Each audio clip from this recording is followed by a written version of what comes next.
Let's read this question. So this question says 1 mole of an ideal diatomic gas undergoes a transition from A to B along the path AB as shown in the figure. The change in internal energy of the gas during this transition. ठीक है, इस transition के during हमें change in internal energy यहाँ पर बतानी है. ठीक है, तो देखिए बच्चों, इस क्वेश्चन का की कॉन्सेप्ट आप क्या लिख सकते हैं. The key concept of this question, change in internal energy आपको बताना है. ठीक है, तो चलिए इंटरनल एनर्जी लिख लीजिए. इस क्वेश्चन का की कॉन्सेप्ट क्या हो जाएगा.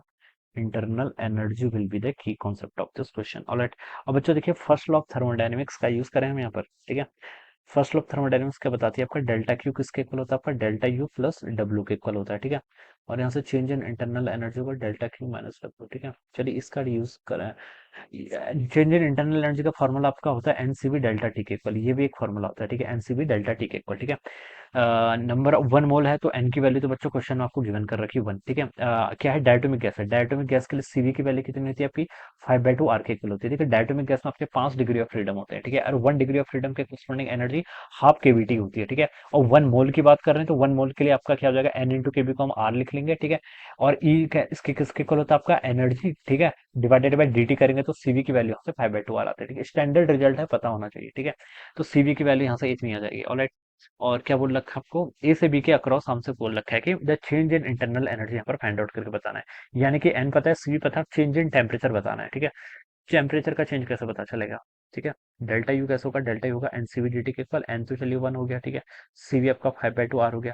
और delta T change in temperature, यानी कि temperature at B minus temperature at A. ठीक है, ओके, प्रेशर वॉल्यूम तो गिवन क्या है ना, तो आइडियल गैस इक्वेशन लगा लीजिए. पीवी इक्वल टू क्या होता है आपका एनआरटी के इक्वल होता है. ठीक है, और पीवी बाई एनआर ये किसके इक्वल होगा आपका यहाँ से टी के इक्वल हो जाएगा. ठीक है, तो बस यहाँ से कंडीशन लगा लेंगे. ठीक है, ए पॉइंट पर पहले हमें देखिए बी पॉइंट पर बताना है, तो टेम्परेचर एट बी कितना हो जाएगा, pressure at B times volume at B. नीचे वाली टर्म पूरी कांस्टेंट है. ठीक है, टेम्परेचर एट ए लिखना है तो pressure at A into volume at A divided bye आपका एनआर हो जाएगा. ठीक है, तो ये टर्म तो यहाँ से आपकी कैंसिल हो जाएगी. देखिए 5/2 आर मैंने इसको ऐसे लिख लिया.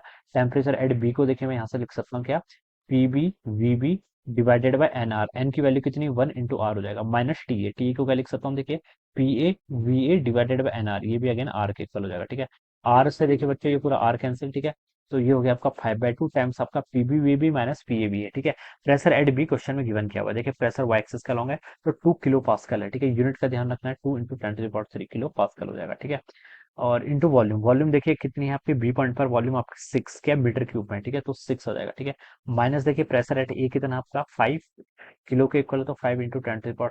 ठीक है, इंटू वॉल्यूम, वॉल्यूम कितनी है देखिए, वॉल्यूम आपकी 4 के इक्वल है, 4 मीटर क्यूब के इक्वल, तो यहाँ से 4 से ऐसे मल्टीप्लाई कर लीजिए. ठीक है, तो इसको सॉल्व करेंगे 5/2 कितना होता है आपका 2.5. ठीक है, और यहाँ पर 6 दूनी 12, 12 माइनस 20, 12 क्या करेंगे 12 माइनस 20 कितना होता है -8 के इक्वल. ठीक है, और इंटू 10⁻³ ये टर्म तो ऐसे ही रहेगी. ठीक है, तो 25 अट्ठा 200 यानी कि -20 किलो जूल के इक्वल आएगा.